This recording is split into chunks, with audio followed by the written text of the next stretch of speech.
very bombastic, over the top. So, is it classical or is it more? No, it's kind of like Star Wars, but it's more like in your face. Is it like Duel of the Fates kind of? Yeah, like That's cool. at some points it's distracting. Yeah. It's like a normal shot and just like over the top. Like, well, the actors aren't selling this. Let's throw the opera score in. I mean, over the top is pretty much how I would define Doctor Who anyway. Sure. It's kind of ham-fisted, but by design. Yeah. It's not like... It's a superhero story. Yeah. But even like, I don't know, I feel like Doctor Who, to a certain extent, like the low budget is sort of part of the aesthetic of Doctor Who. Yeah. Do you think that's fair? I mean, it's a staple of the show. Right, It's that's been what I'm this saying. long. Like, it's... I don't think it's by design, but it is. The better that show looks, the more I'm like, this isn't really, it adds to the campiness. It's, Trek, I would say, I appreciate the original series, partly because it's the oldest and it's what I know the best. But I do like the campiness of the original series. And when they sort of digitally cleaned up some of the stuff, it looks really good. They did that? A little, yeah, it's really minor stuff. It's just very much like touch up, kind of like remastering something. Got it. They did it like just enough, but it is kind of like, I don't know, I do kind of still, like you could still have the rough edges on there, and it, for me, that just feels a little more like... Yeah, I'm glad they haven't done that to like classic Who. Yeah. It's not noticeable. It's not like the Star Wars re-edits where he went in and just like... Giant CGI monsters. Right, yeah. Jammed the screen. screen full of every bit of CGI garbage he could. Where's Waldo of Aliens. Yeah. Look, it's another Jawa. Oh, great. That's what we were missing. What are we talking about again today? Yeah. Okay. We'll get into it. And then we'll drop the song here. Hello and welcome to the Picture Show with Austin and Phil Rood, the Life Day Special. I am Phil Rood, and I had to tell you, otherwise you wouldn't recognize me because I'm made entirely of Uncanny Valley. And I, not in CGI, am Austin Rood, the son. You are the son. I am. And the father of a cute Baby Yoda plushie. Oh, that's right. Christmas has come and gone in our world. But we're celebrating Life Day today. We are. Yes. As you should be too. That's right. All the Wookiees out there. Hey. Hello. That's why we say happy holidays. It's for the people who don't celebrate Christmas but may celebrate Hanukkah or Kwanzaa. This war on Life Day is too far. Red Solo cups? Or Starbucks cups? Whatever. Oh, Red Solo cups actually fits very well. Except for the Solo movie. Anyway, how was your Christmas? It was good. We do celebrate Christmas as well as Life Day here. We're a multi-religious, multi-faith family. Christmas was good. Yeah. I celebrated it with you. Yes. You were there. Yep. Mm-hmm. Still celebrating. I played. You gave me a very nice gift this year. The Guardians of the Galaxy soundtrack on vinyl and score, the deluxe edition. Really psychedelic print on the record. Really cool. I didn't expect the psychedelic print. It's super cool. It's a great picture disc. But I did. I was working in the office last night and put it on. It was really... it's such a fun soundtrack to jam out to. Yeah. That's what I was hoping. That's what the gift is there for. That's what it's there for, and I'm appreciating it very much. How...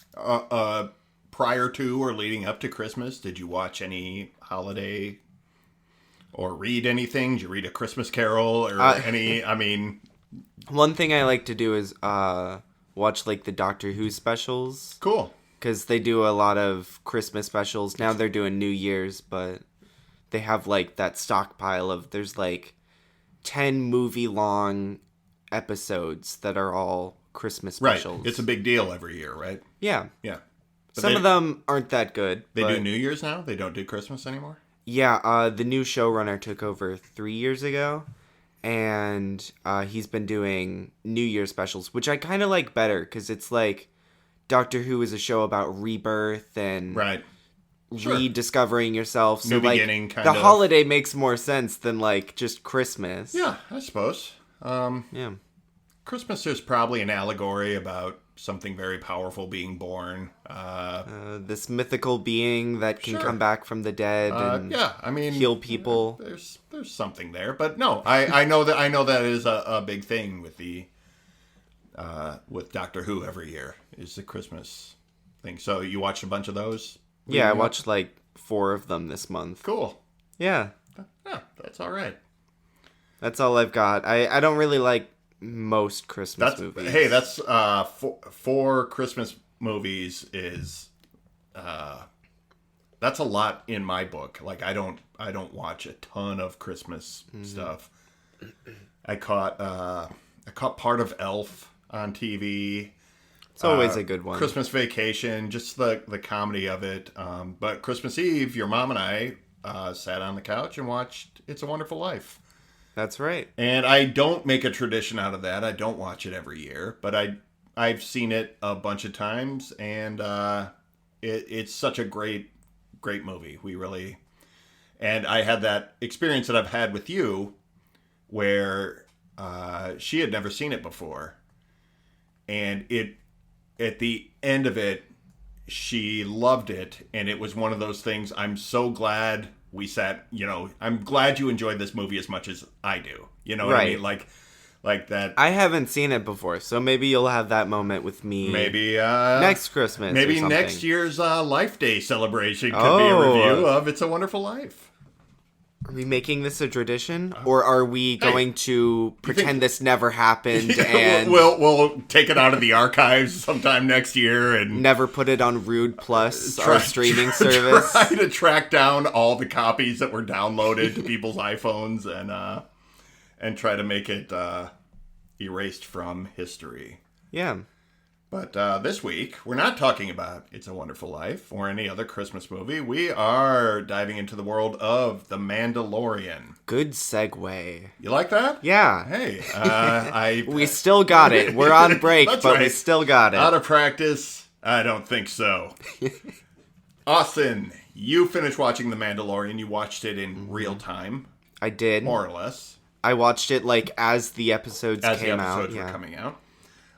You could not wait for me to finish watching it because you had so many opinions. Once you watched the final episode, you were like, Dad, I want to spoil this because I have to talk about it. And yes, I didn't let you. And then I watched this series in like a week. Yeah, you kind of binged it. Yeah, I did. In your terms. By my standards. You don't sit down and watch a whole season. I don't season, have 8 hours to kill in one sitting, typically, but... weak numbers. Yeah, I watched it. I finished it last night, and I thought we would discuss it here. That sounds like a plan. Mike, we would... We haven't even really talked about it much. No, we haven't. I wanted to save it for here so we can, exercise our God-given right to shout our opinions into the void. This is Star Wars, after all. It's practically a tradition. The internet, we have to do it. And what better place than on our podcast? That's what we... If you can't shout your own opinions on your own podcast, what good is it to have a podcast? What is it there for? So... You had some thoughts about The Mandalorian that you wanted to get off your chest, and I want to hear them. What was it you couldn't wait to talk to me about? My main thing is I wanted to hear your reaction.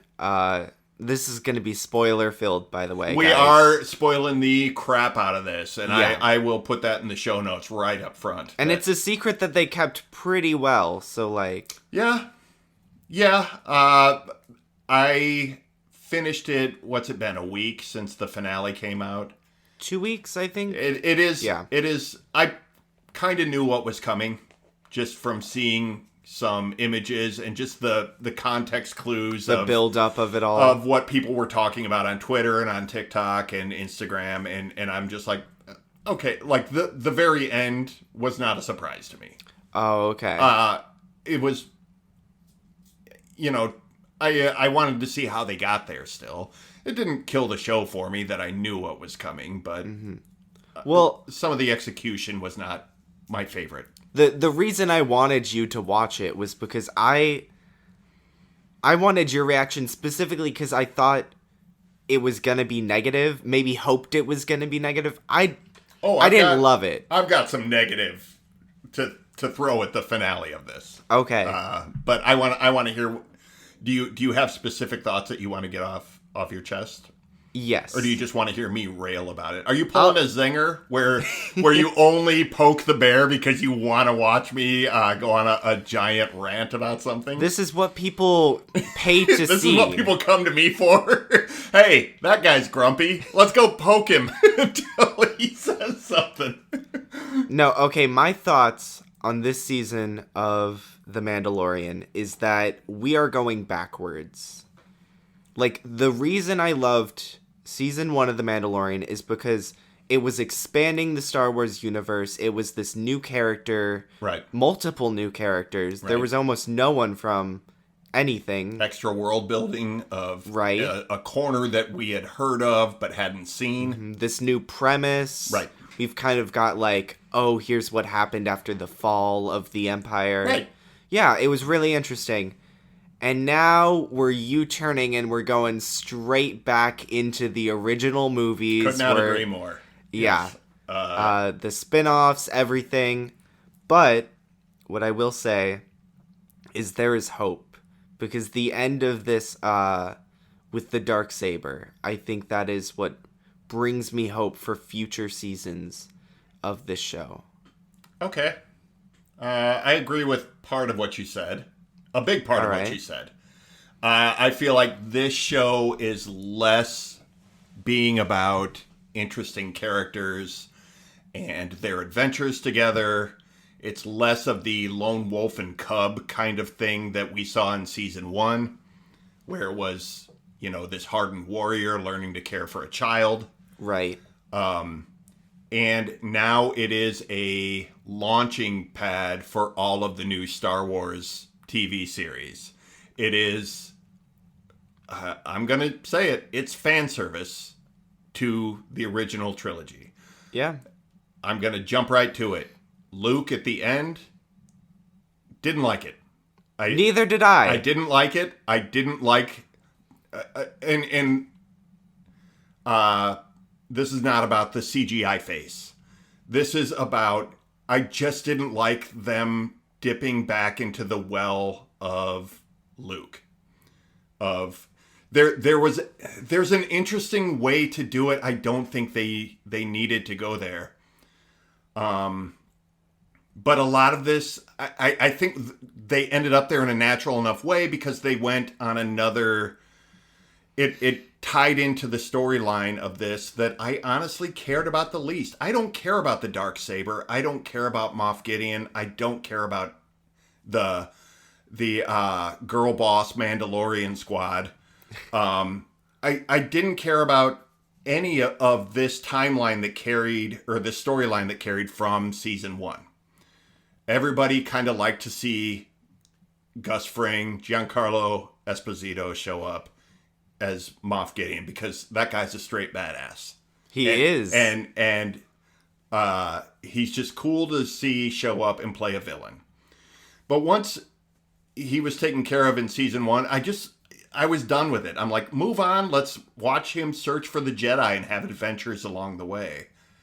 And I don't know. I feel like after he found the Jedi this season, the wheels kind of came off. It was fine. There were some interesting episodes that were fun, but the big overarching storyline, it just didn't matter to me at all about them wanting the child. It should have been about him getting The whole premise that they left us with was he has to get the child to a Jedi, and he finds a Jedi, and she blows him off. It's like, well, what was this for? Just to bring us back to where we were. Like you said, it regressed. It went back to season 1 problems. Right. And I just, yeah, that's the area of the show that I just don't care about. I found it the least interesting. I thought him searching for the Jedi was the best part of this season. I'd agree with that. I do think, however, that Ahsoka's reasoning for, like, blowing him off was very valid. Like, I thought that was, like, really she was just there to introduce her to be a spinoff. Right. But it was a cool episode, and it was kind of like, I don't know. I don't know if it actually fits into Mando's story, if it's just more about Ahsoka. I haven't thought about that. Like, it really is just her being like, no, I'm not really a Jedi anymore. They tied it into Mando's story, but I just didn't like the resolution of it. Okay. Like where she said she wouldn't. She should have taken that. Her episode should have been what ended the season. You think? Partly because it was far and away my favorite episode. I mean, by a huge margin. Like, that episode was unbelievably good. It was great. They put a lot into it. Everything about it, from the Ahsoka's not like, I like her. I don't have the reverence for her that Clone Wars fans and stuff like. Yeah, you're not a huge fan. I'm a fan. I don't dislike the character, but I don't like. There's certain characters that resonate really big with certain. I think it's age groups almost. You kind of have to grow up with. Kind of. I think she's a great character, and I liked seeing her show up. I knew she was going to show up. Again, another thing that was spoiled when you wait on these things and you're on the internet, like, it's just gonna and be your son rants to you about it. But I think her episode was great. I think it was shot insanely well. I think it drew on, and this is so much of what I liked in season 1 too. This show goes back to the Star Wars roots of Westerns and samurai movies. Like, right. The things that Star Wars originally drew from, this show keeps calling back to. And when it does it, that's when this show is at its best. The lady in that episode and the fight in the garden. The fight in the garden is straight out of Kill Bill, which is straight out of old school samurai movies. The standoff, Michael Biehn and the Mando having the showdown is a straight up Western trope. It's tropey as shit, but I don't care. It was shot and executed so well in that episode. I love it. I love that episode. And also just the design specifically, like, they had all of these cool, like, the prisoners standing on the weird spears with the lasers. The weird electric thing. Crucifix type thing. Yeah.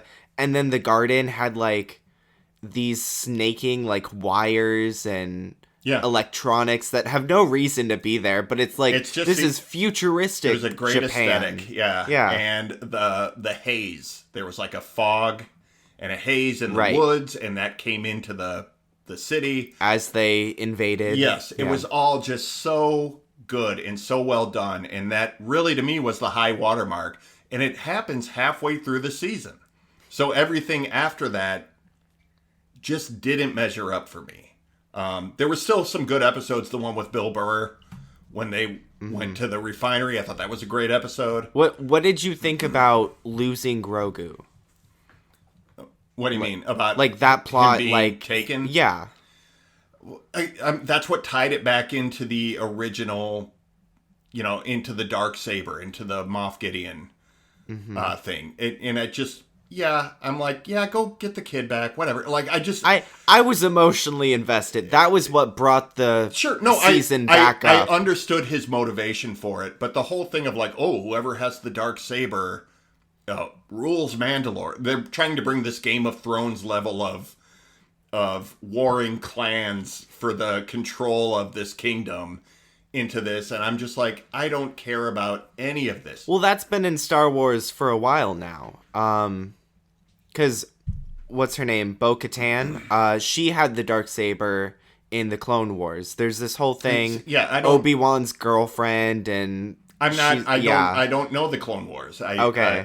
I've only seen part of it, and all the lore that is baked into that that they're carrying through. It doesn't mean it. It doesn't.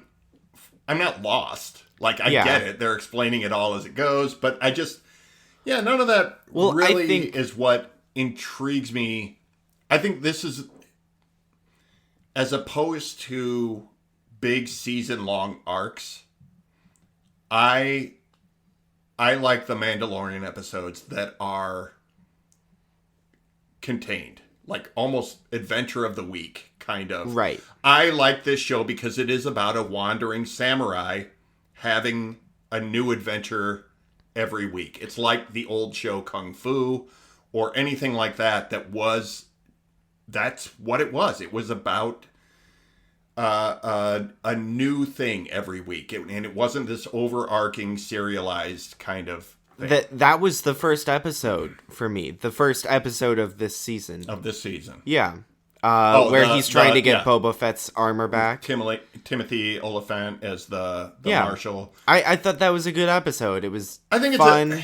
It's a fine episode. It was a good starter. It wasn't like the best it got, but it wasn't tied down to like any of the plot stuff that a lot of the frog episode was good, but the frog lady with the spiders, but I don't know, it just seemed weird. Like, there wasn't like one story to it. Right. It was like 5 different things happening, just like, we need him to get from here to here, so let's make that an episode. It was, and I talked to you about it, the resolution of that episode, where they're being attacked by the spiders. And, the Ex Machina ending where the X-Wing pilots just come down and pick them all off. Mm-hmm. And they're like, okay, go ahead. And it's like, really? Like, that's it? But up until that point, it was a fun adventure story. And them going to blow up the base. Carl Weathers and Cara Dune. When they went to blow up the base. I thought that was a fun episode. A fun, self-contained adventure. It did tie into a bigger story, but... I kind of didn't like that one. I liked... I thought it had a good chase at the end. I thought it had just a fun adventure, kind of surface level thing. Okay. You know what I mean? But, everybody's going to pick out their favorite episode of this series, though. You know what I mean? Because they're all different stories. Right. It's an episodic... Some people are complaining about that, and I think it's the most ridiculous thing. Like, do you know what you're watching? Do you understand? Or are you just a Star Wars fan looking for more little bits of lore? Right. They like the tie-in stuff. They like these jumping off points where it's going to be a connected universe, and now we're going to get the Ahsoka show and, the new Boba Fett show and the X-Wing pilot show and, all of this stuff that I'm not watching The Mandalorian to see how it ties into everything else. Mm-hmm. I'm watching The Mandalorian because I like to watch this character and his... there's a meme I saw, and I wish I could remember. I think it was a tweet. I wish I could remember who to credit to. I'm going to paraphrase it. It was like, The Mandalorian is essentially a show about a single dad looking for a good preschool for his son. Yes, and I've seen that. That is why we watch this show, for these characters traveling around. He's looking to keep his son safe and raise him in the right environment. And it's like, everything else, I don't care how this ties into Luke Skywalker. Mm-hmm. The lone exception to that was, and I didn't think I would, seeing Boba Fett come back. I thought Boba Fett was a fun addition to Team Mando. Basically. That's where I'm at. I'm actually really excited for his show. Apparently, it's just going to be one season. They're not milking this. It's just one. We'll see. Until the ratings come in and they see it through the roof. Yeah. Fair. But, like, I wasn't excited because I was like, oh my god, this character who's barely in the original trilogy is just going to show up and be a badass and everyone's going to love him, which he was. But then they, like, added, like, more character and backstory and, like, not in a, like, lore way, but in, like, here's this new goal that he has and he's trying to make his way, and it fit for me. It does. It's fine. I'm not terribly stoked about a new series, but whoever's controlling Star Wars, whether it was George Lucas or whether it's Disney, they are bound and determined to take all the mystique out of that character. What made Boba Fett cool, why everybody liked this character that was barely in the original movies, is because nobody knew anything about him and he had badass looking weapons. Right. That's it. Everyone's just like, who is this character? He's so cool. He looks awesome. He's a badass. We don't know anything about him, and that adds to it. And then they're like, oh, he's a clone. Okay, now we know where he comes from. And now we're getting all of this extra stuff. And it's just sort of like... we know the entire lore of his planet now. It is. It takes the mystique out of what made him so cool in the first place. So while I'm sitting here saying there was talk about a Boba Fett movie for a long time when they were talking about doing the solo movies before they did the Mandalorian. And I was taking the position of like, you don't want to see where this character comes from. He's cooler when you don't know him. And then, you know, they sort of make Mandalorian the world part of the lore and sort of explain that. And they put him in Attack of the Clones. And, you know, they're just bound and determined. They are going to show you stuff about this character. They're going to take all the mystique out of it. Yes. And I know it's been done in expanded universe stuff for years. You know, it's not like this is new. Mm-hmm. But I did think it was interesting where they left him. Like, going and taking over Jabba's palace. Right. Like, oh, is he going to be a crime boss now? Like, that is...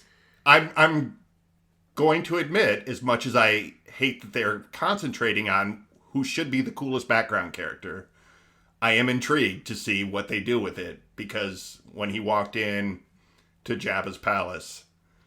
it's like, oh, this is an interesting take on this. I'm at the point where I trust these creators enough to see where they're taking this, and if I don't like it, then I'll just stop. But where I'm at with Mandalorian is, it was a test. Disney was trying to see, are people going to watch these Star Wars shows? And it passed the test. And so now it is the backdoor pilot to all of these future shows, which is fine, I guess. I'm not going to watch half of them. That's exactly where I'm at, yeah. It makes me worry for the future of the show. What really made me worry is the fact that he let Baby Yoda go at the end. I thought he was going to get to the Jedi, whoever it was, I didn't care, and then decide to keep him. But he gave him up, and so I'm like, is he going to be in the rest of the show? Well... because if not, then it's a totally new show. Right. It's a totally different show. This is what my takeaway was when we got done watching it, is Christy said, well, is the show over? And I said, it should be, but I don't think it's going to be. There is a season 3 coming, right? There is. That's my problem with it. This should have been where the show ended, is with him getting him back to the Jedi. Okay. Well, you know what I mean? Like, that's been the objective for 2 seasons. So it's been about this father-son relationship. And you're right. Now it's going to be an entirely different show. And it's like, oh, well, then you should just start a new show. This shouldn't be a season 3. This should be where this show just ends. The whole arc has been realized now. I know. I'm fearing that it's going to be like, oh, this is just the first arc of like 3 arcs or something. Yeah, I don't know. I just think I just think the story has been told, and it would have been like if they had made an Avatar: The Last Airbender season 4. Which a bunch of people want for no reason. Aang has defeated the Fire Lord and brought balance to the world. And now we're just going to follow him around doing something completely unrelated to what the rest of the show has been about. You know what I mean? Like, I just feel like this has been realized, and I would like... You're going to have a billion shows to take its place anyway, including a Boba Fett show. Like, just... You could have had him go and be like... Boba Fett's side character? Boba Fett's, like, heavy. Like, you know what I mean? Like, right. As they go take over Tatooine. And it's just... Yeah, I don't know. If it's going to follow Katie Sackhoff and him fighting over the throne of Mandalore now, I think they planted the seeds for that really well, though. Yeah, it's fine, but it's a completely different show. I know. But they've been, like they've explained the history of Mandalore over this season, and they introduced these characters who I kind of just thought were, like, on the road to Ahsoka's new show. And now it's like they're actually going to be in the next season. I don't know. I like it. What of the spin-offs are you interested in? And I don't even know what all the new I didn't pay attention to the Disney. Oh, there's so many. I know. That's why I'm like I'm not even going to research these. There's okay. You're going to hate me for this one, but Kenobi. Cuz I didn't think I would, but it seems interesting. I hope it is just Ewan McGregor in his robes just sitting in a cave for 20 years. Doing nothing. It's a live stream of that. Absolutely nothing. just every once in a while he looks out his front door and sees Luke out in the moisture fields, and he's like... He's waving. Yeah. And then he just goes back inside. Or maybe it's a soap opera on Tatooine. Yeah. He's their wacky neighbor, like Ned Flanders. Diddly ho, Skywalkers! Okay, but there's Kenobi. There is a show set in the High Republic that's going to be like a detective show. That looks interesting. So I'm going to give that a chance. I will probably watch Ahsoka, but I have to watch the Clone Wars show first. And Boba Fett. All right. I think that's it. Oh, there's also an anime. They're doing a Star Wars anime, but it's like each episode is a standalone story. Like not even the same characters. It's like an anthology. Yeah. Okay. And different studios are doing each episode. But I'm interested to see what that Didn't is they do like. a Star Wars anime? I don't think so. Oh no, it's at YouTube. There's like a YouTube video of the attack on the Death Star. Like a fan made? Yeah, it's okay. It's super cool. It really is. And then there's like a Japanese manga studio. It's on Webtoon, or it used to be. Did like the entire original trilogy in comic form. Oh, that's cool. It's really cool. I mean, I think anime and Star Wars go together, and there's a big overlap in like fans. So yeah, I don't know. Nerds, virgins. Wow. Sorry, guys. We haven't talked about the Dark Troopers. They were awesome, huh? They're all right. They're fine. Their punch move. They're fine until like here. All right, here's the weird logic where the Dark Troopers everything falls apart because the Mandalorian gets his ass just handed to him by that one. Yeah. Like out in the hallway. I mean, it just beats the snot out of him. And he barely beats it. Luke Skywalker shows up, a barely trained Jedi at this point, and mows down all of them. No, I love that. Okay, hold on. It makes perfect sense. Okay. It doesn't make perfect sense. Okay. Because we're also supposed to believe that there was a war between Mandalorians and Jedi, that they are old rivals. If one Jedi can cut down a whole ship full of these dark troopers, where one of them almost killed the Mandalorian, then a squadron of Jedis fighting a squadron of Mandalorians, it wouldn't even be a contest. There would be no more Mandalorians left if that was the case. That's not the same. First of all, Din Djarin he never fought in the war. He's just part of this side cult. But I'm saying, like, and also hundreds of years ago, the Jedis would have completely made the Mandalorians extinct. But the Mandalorians have that armor that's lightsaber resistant. Yeah, okay, that's fine.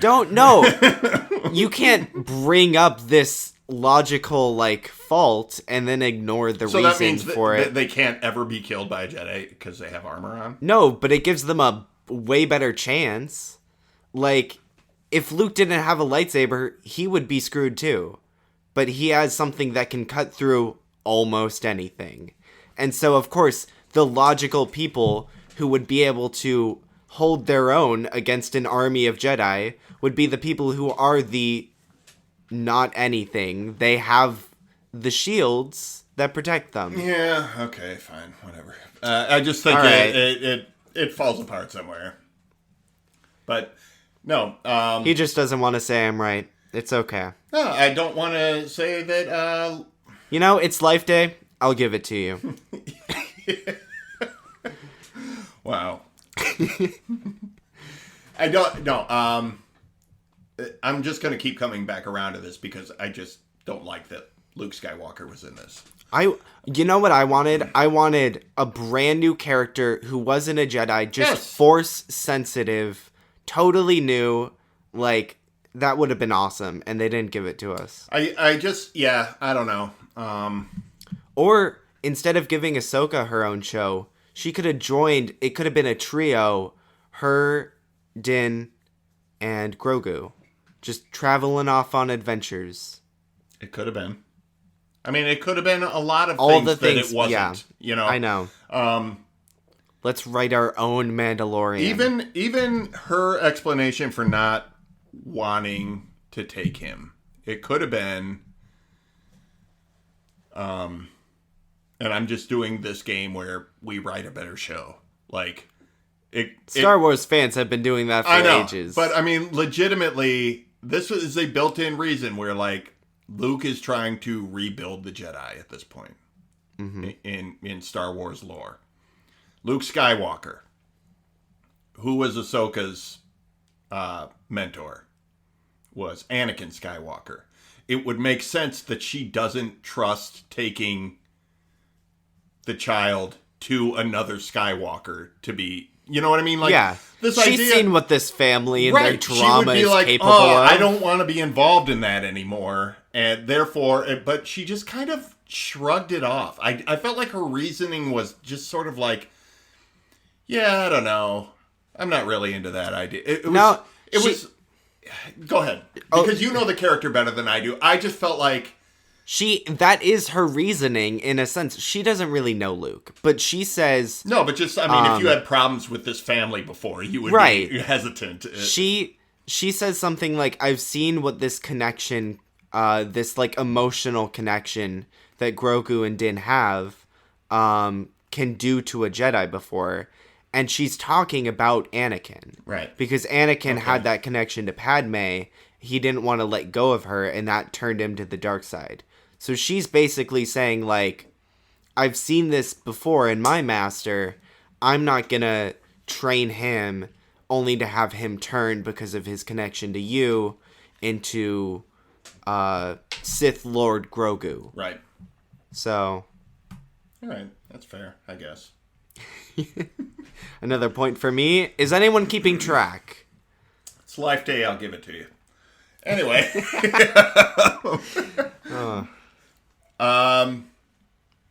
Favorite episodes for you? I really liked the ending. Like, that, their siege of the ship was really good, in my opinion. It had me going. Okay. And also the Ahsoka episode. There's a little pandering. There's a little girl power pandering in the way that... I didn't even notice it. And it was not as blatant as the Avengers thing. Yeah, I was going to say. But it was totally there. It was like, Girl Squad. I'm not opposed to, like, female heroes. But it just... When they do it so blatantly, like, there's not a single man in this squad, and they are kicking ass because it's girl boss stuff, you know, and it's just sort of like, okay, we get it, like it's fine. I'm with her, right. It's like all the Mandalorians he runs into are all women.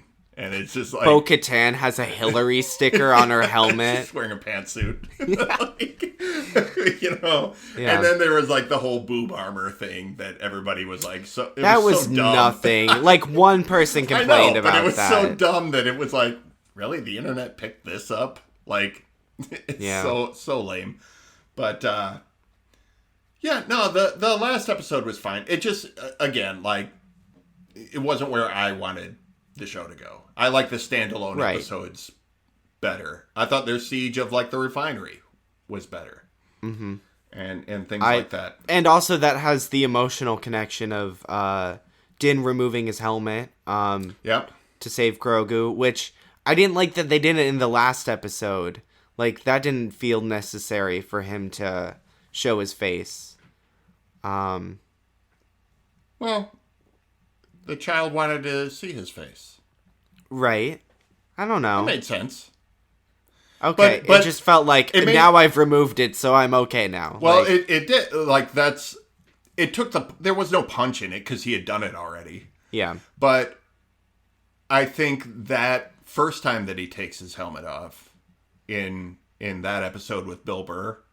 Mm-hmm. See, I thought that episode was good, not just for the action and not just for that whole story, but because, like, that character, like, calls him out. He's like, do you really believe this stuff? Do you really believe your helmet is like a big deal? Yeah, there's an emotional weight to it. Right. He's like, that's your rule until you need to break it. And you will, you know, he's basically kind of arguing that like, you need to make exceptions to your rules sometimes. And that's okay. Like you just have to be able to sleep at night. And it kind of sets the precedent of him saying, oh, it is okay for me to take my helmet off.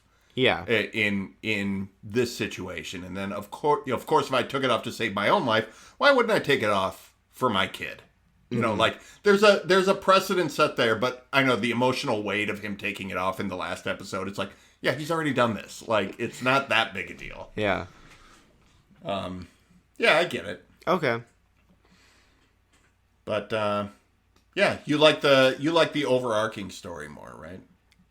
I'm a sucker for it. Yeah, no, I like Monster of the Week episodes of everything. I like both, you know, but yeah, it's fine. It gets to a point where it's like you can have an overarching story, it just can't absorb the Monster of the Week stories. And that's kind of what it does in some of these episodes. Yeah. Yeah.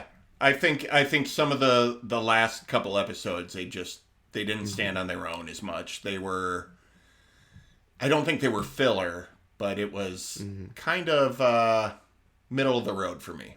I think the Mandalorian writers need to watch a few seasons of Doctor Who, get back to me. Maybe the X-Files.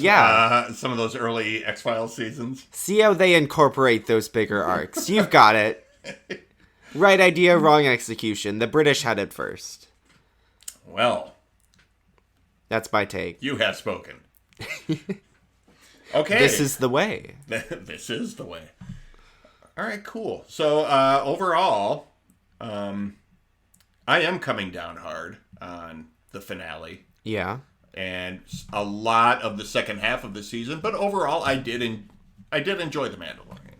I did too. I think really for me, this third season is gonna make or break it for me. Like, that is the determining factor, and if I watch season 4. I can tell you that I honestly don't have a ton of interest in season 3. I'm pretty skeptical about what they're going to do with it. Okay. I feel a lot. Do you want me to give you a review before you watch it? Okay. Look, I'm probably going to watch the first episode and just see, well, are they going to get their hook in me? You know what I mean? Like, right. But I'm pretty skeptical about it. I kind of am of the mind that what Disney is doing with this is being more interested in quantity than quality of content. They're trying to fill up their streaming service. Yes. I think they are just going, they go, oh, nobody likes our movies. Fine. We'll just make 1 billion TV shows. Mm-hmm. And that's just, I don't think they care about making them great. They have the Mandalorian, they have like Favreau and Filoni working on the Mandalorian. Uh-huh. And that's the one they're going to try and keep the most quality in. And because even Boba Fett, that's coming out before season 3, so it's going to be December of next year, and then they said it's going to lead straight into the next season of The Mandalorian. So it's like they're going to keep that weekly schedule, right? And just like I think their end game is to have an episode, whether it's Star Wars or Marvel or one of the Disney princess shows. Releasing every week forever. Right. It is just gonna. There's a reason Disney has acquired, and maybe I'll record an episode of me just ranting about Disney being an IP collector. Like, oh, we can do that for sure. I have a lot of problems with one company owning this much intellectual property because, outside of the monopoly aspect of it. There's just you stop caring about quality when you're the only game in town and people are going to come to you.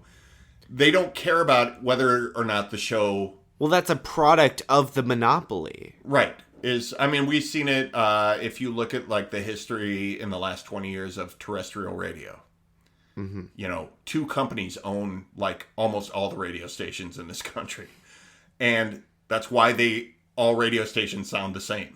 Nobody's exceptional. Nobody's doing anything. It's just like, okay, we're this genre. Here's your 9 songs you can play. And that's what Disney is going to do with Marvel, with Star Wars. They're just knocking all the everything that made this thing special is just going to have the stuffing knocked out of it over the next few years. I do think there's something to say, though, about, like, I think Disney has learned to give creators more freedom.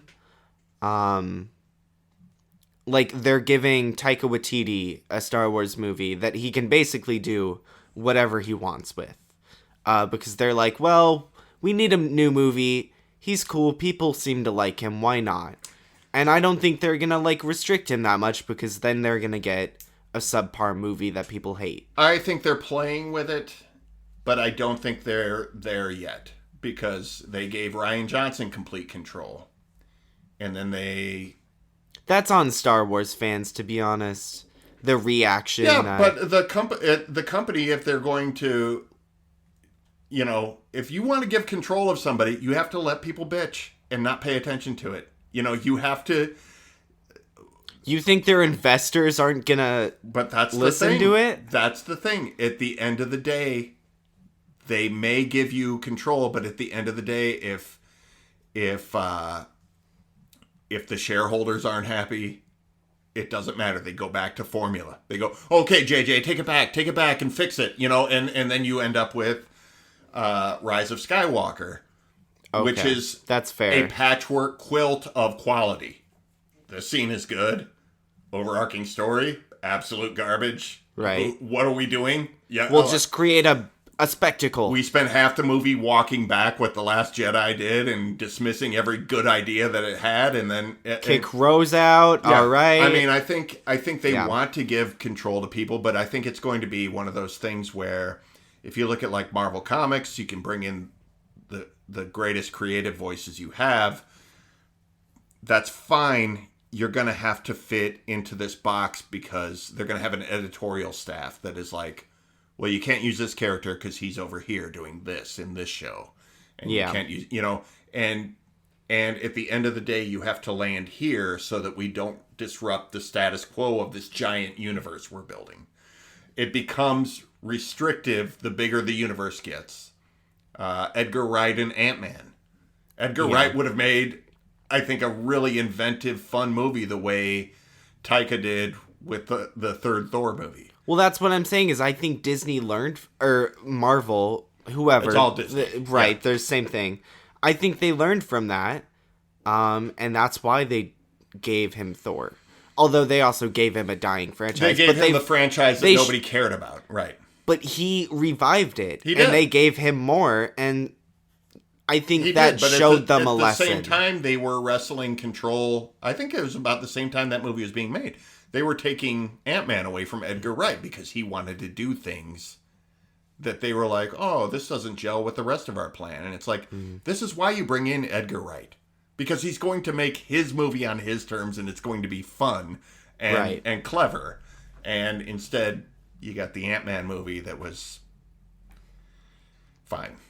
It's kind of an Edgar Wright knockoff. It was fine. It wasn't great. It wasn't terrible. It was just such a middle of the road thing. And I think I think there's going to be some exceptional Star Wars shows.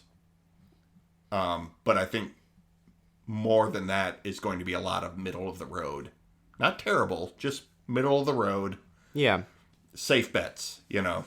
That's the Raiders or whatever, the X-Wing pilots. Oh, yeah. Their show.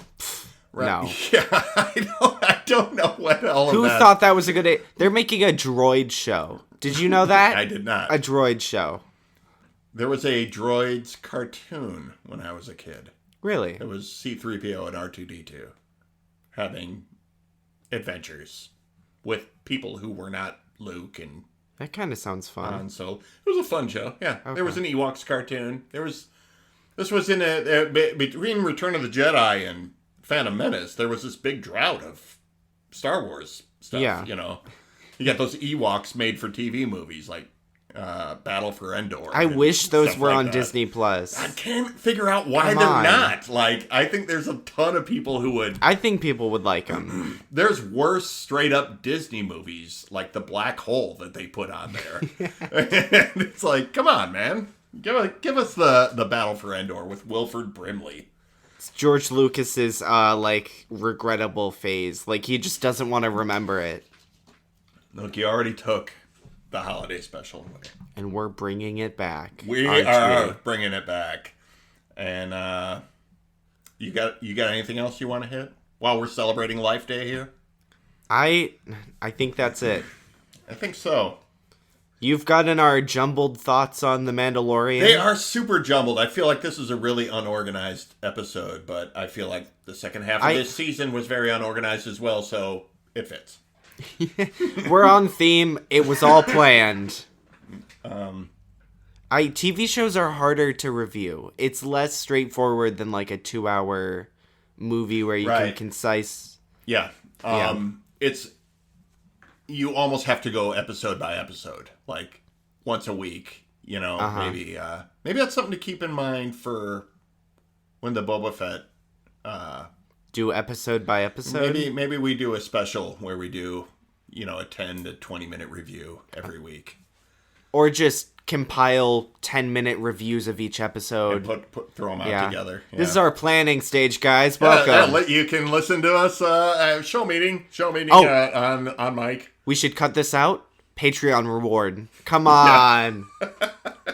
Get those big bucks. You can hear the interesting, well, what if we did this? Oh it's riveting. It's too hot for podcasting. Podcasting after hours. All right, we're going to close this out. And I just want to say thank you for joining us for the celebration of the greatest holiday in the galaxy, Life Day. Always. We will be kicking off season 2 in January, so right now is a good time to go back in our archives, check out any episodes or movies that we reviewed and talked about, had episodes about. If you missed them, if you have yet to catch up with the movie, now is a great time to do that. Yeah, that's what they're there for. That's why entertainment. They're around forever. You'll be able to enjoy this Life Day special in the middle of June if you want. A Life Day in June, Christmas in July. That's right. Life Day in July. Austin, you got any social media links you want to throw out?